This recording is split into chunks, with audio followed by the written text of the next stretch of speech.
I just wanted to make a quick little video on the things that I've learned in my healing journey over the course of the last 4 or 5 years. So, here's going to be 5 things and potentially a bonus. 1, how you speak matters. Your subconscious sucks in every single thing that you intake, especially how you feel about yourself, whether it doesn't distinguish jokes. So, how you speak about yourself is how you feel about yourself. Our words hold power.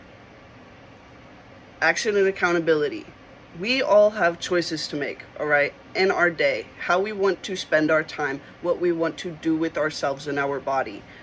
These are all choices that we get to make. What we eat, some people don't, obviously. I am very fortunate to have that choice, but there are still choices that we make every single day, and change is a choice as well. We have to take accountability for the choices that we make in our lives that end up creating the lives that we live, right? Being able to reflect and see, oh, I made this choice, so this has continued to happen over and over again. If I want to change that, I have to make the conscious effort to change that. You know, as you're going about your life and you feel these feelings that make you feel afraid or make you feel angry, and whatever you normally do, if you want a different outcome, you have to make the active choice to not act the way that you've been acting, if that makes sense. So that's number 2. Number 3 is I'm not alone and I can change. Humans have existed for quite a long time now. Our feelings are not unique to us.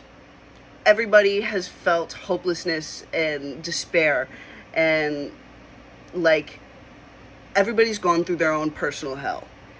And that helped me realize in my depression that I'm not alone. Even though I had feelings of loneliness because of how separated I kept myself and how discontent I was with the way that I was existing, I didn't allow myself to feel seen.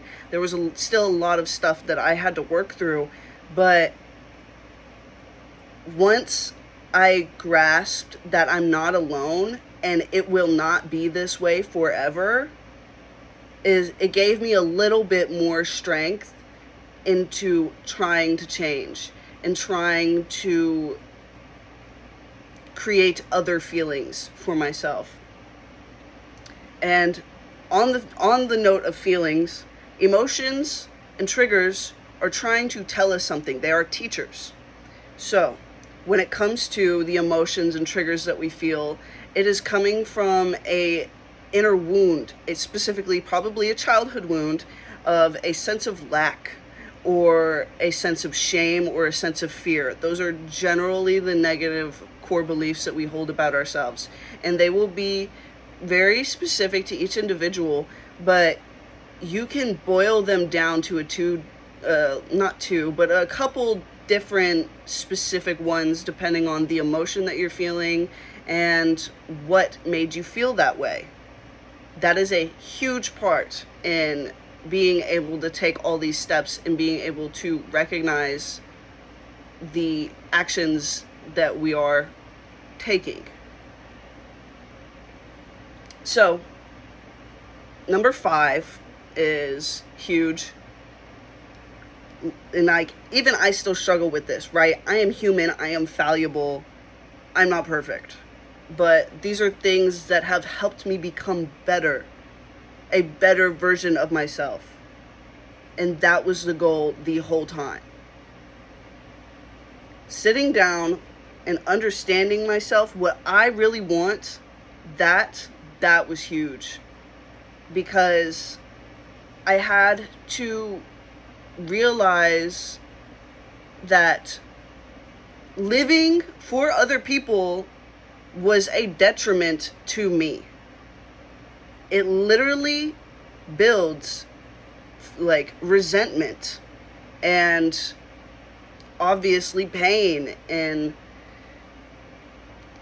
fear and shame and all these other deep described negative emotions, it only fuels them because we are continuously abandoning ourselves. If you continuously abandon yourself over and over and over again, putting other people's needs and wants and desires before your own, you're going to feel miserable. You're going to feel horrible because you don't take care of yourself.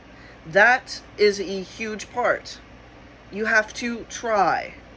And if you don't try, even though it may be scary and very triggering and, seeming that there might be negative consequences, think about the fact that there's going to be negative consequences if you don't do it anyways.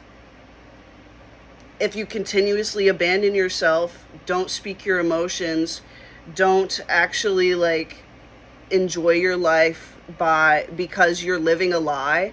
If you are doing all of that, it'll literally create chronic illnesses. There are multiple studies linking to self-repression and self-censoring leading to chronic illnesses and other health issues, especially among women.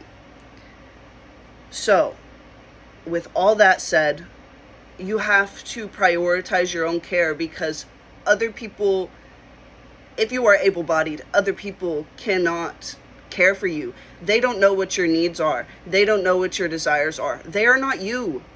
They cannot be you for you. You have to be yourself, and you have to actually try. And this is something that I struggle with too. It's hard to prioritize yourself over others after you've done this your entire life, only putting other people's ahead of you, only trying to make everybody else happy around you, and instead of actually trying to do what is right to yourself. And yeah, definitely recommend learning more about self-abandonment because it's actually something that's praised in our society, but it is incredibly detrimental to our well-being. Bonus! This is a good one.